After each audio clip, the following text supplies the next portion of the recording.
సభాయ నమః అంటూ సభాసర్స్కి నమస్కరిస్తూ వేదిక మీద ఉన్నటువంటి పెద్దలు మనందరి ప్రీతం నేత శ్రీ నరేంద్ర మోడీ గారికి, సోదరులు జనసేన అధ్యక్షులైనటువంటి పవన్ కళ్యాణ్ గారికి, తెలుగుదేశం పార్టీ జాతీయ ప్రధాన కార్యదర్శి అయినటువంటి లోకేష్ గారికి, మరియు వేదిక మీద ఆసీనులైనటువంటి అభ్యర్థులకి, నాయకులకి, వేదిక ముందున్నటువంటి సోదరిమణులందరికీ నా నమస్కారాలు ముందుగా తెలియజేసుకుంటున్నాను. రాజమహేంద్రవరం ఇప్పటి వరకు అనేక చారిత్రాత్మక ఘట్టాలకి సాక్షిభూతంగా నిలిచింది. ఈరోజు మరొక ఘట్టానికి సాక్షిభూతిగా నిలుస్తున్నటువంటి విషయం మనందరికీ తెలుసు. 3 పార్టీల కలయిక ఏదైతే ఇదొక చారిత్రాత్మకమైనటువంటి అవసరంగా మనం భావిస్తున్నామో, ఒక దుష్ట పాలనని అంతమొందించడానికి,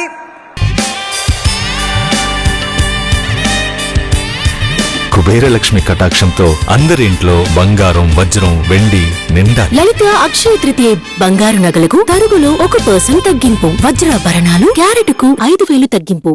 ప్రజా కంటకుణ్ణి గద్దె దించడానికి నడుం బిగించి 3 పార్టీల కలయిక ఇవాళ ముందుకొచ్చినటువంటి నేపథ్యం.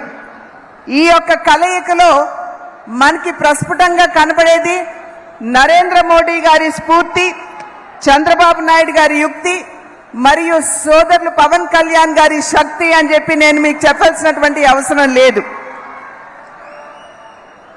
ఇవాళ మనందరికీ తెలియనటువంటి విషయం కాదు, గడిచిన 5 సంవత్సరాల కాలంలో ఏ రకంగా మనం ఇబ్బందులు పడ్డామో, ఏ రకంగా పేదల నడ్డి విరిచారో, ఏ వర్గం వారికి కావచ్చు, ఏ వర్ణం వారికైనా కావచ్చు, ఎవరికి కూడా న్యాయం చేయనటువంటి ప్రభుత్వాన్ని, పాలనని మనం ఇప్పటి వరకు చూస్తూ వచ్చాం. కనుకనే ఇవాళ ఈ 3 పార్టీలు కలిసి ముందుకు రావడం జరిగింది.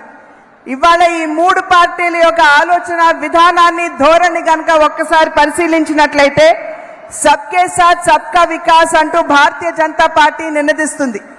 అంటే సమాజంలో ఉన్నటువంటి ప్రతి ఒక్కరికి కూడా సంక్షేమాన్ని అందిస్తూ తద్వారా భారతదేశ సర్వతోముఖాభివృద్ధిని సాధించాలి అనేటువంటి లక్ష్యం. అదేవిధంగా తెలుగుదేశం పార్టీ ఆలోచన విధానాన్ని కనుక ఒక్కసారి మనం తిలకించినట్లయితే సమాజమే దేవాలయం, పేదవాడే దేవుడు.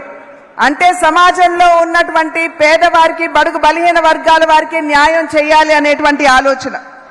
అదేవిధంగా జనసేన పార్టీని కనుక మనం చూసినట్లయితే సోదరులు పవన్ కళ్యాణ్ గారు సమాజంలో ఎవరైనా సరే అన్యాయానికి గురైనట్లయితే వారి పక్షాన నిలబడుతూ ప్రశ్నిస్తాను, గళం విప్పి అంటూ ముందుకు వచ్చినటువంటి నాయకత్వం. కనుక ఈ 3 పార్టీలు ఒకే రకమైనటువంటి ఆలోచన విధానంతో ముందుకు వెళ్తున్నటువంటి సందర్భంలో బడుగు బలహీన వర్గాల వారికి, పేదలకి సంక్షేమాన్ని అందించాలి అనేటువంటి ఆలోచన. కనుక ఖచ్చితంగా రాబోయే కాలంలో ఏవైతే మనం ఇబ్బందులు ఎదుర్కొన్నామో, ఏవైతే ప్రజలు కడగండ్లు అనుభవించారు, వాటిని దూరం చేస్తూ సుపరిపాలనని రాష్ట్రానికి అందిస్తూ రాష్ట్ర అభివృద్ధికి కలయిక దోహదపడుతుంది అని చెప్పి భావిస్తున్నటువంటి సందర్భం. ఎక్కడికి వెళ్ళినా ప్రజల్లో అనూహ్యమైనటువంటి స్పందన, విసిగి వేసారిపోయినటువంటి వారందరూ ఈ కూటమిని ఆశీర్వదించాలి అని ఉత్సాహంగా ముందుకు వస్తున్నటువంటి వాతావరణాన్ని మనం రాష్ట్రంలో చూస్తున్నాం. కనుక ఇవాళ మేము చేసేటువంటి అభ్యర్థన, సుపరిపాలన గనక మనకు కావాలి అని చెప్పి భావించినట్లయితే, అవినీతి రహిత పాలనని మనం రాష్ట్రంలో చూడాలి అని కనుక భావించినట్లయితే, మన బిడ్డలకి, మహిళలకి, ప్రతి వర్గం వారికి న్యాయం చేసేటువంటి పరిపాలన మనం రాష్ట్రాలను చూడాలి అని కనుక భావించినట్లయితే ఎన్డీఏ కూటమిని ఖచ్చితంగా మీరందరూ ఆశీర్వదిస్తారు అని చెప్పి విశ్వసిస్తున్నాను. నా అదృష్టం ఇవాళ రాజమహేంద్రవరానికి పార్లమెంట్ అభ్యర్థినిగా కూటమి నన్ను మీ ముందు నిలబెట్టింది. మీ అందరి ఆశీర్వాదం ఖచ్చితంగా నాకుంటుంది అని విశ్వసిస్తున్నాను. అదేవిధంగా ఎన్డీఏ కూటమి తరఫు నిలబడినటువంటి ప్రతి ఒక్క శాసనసభ అభ్యర్థికి కూడా మీరు ఖచ్చితంగా మీ ఆశీర్వాదం అందిస్తారు అని చెప్పి విశ్వసిస్తూ మన భవిష్యత్తుని మనం తీర్చిదిద్దుకునేటువంటి ఒక గొప్ప ఆయుధం ప్రజాస్వామ్య వ్యవస్థలో ఏదైతే మన దగ్గర ఉందో అది ఓటు హక్కు అని మనం మర్చిపోకూడదు.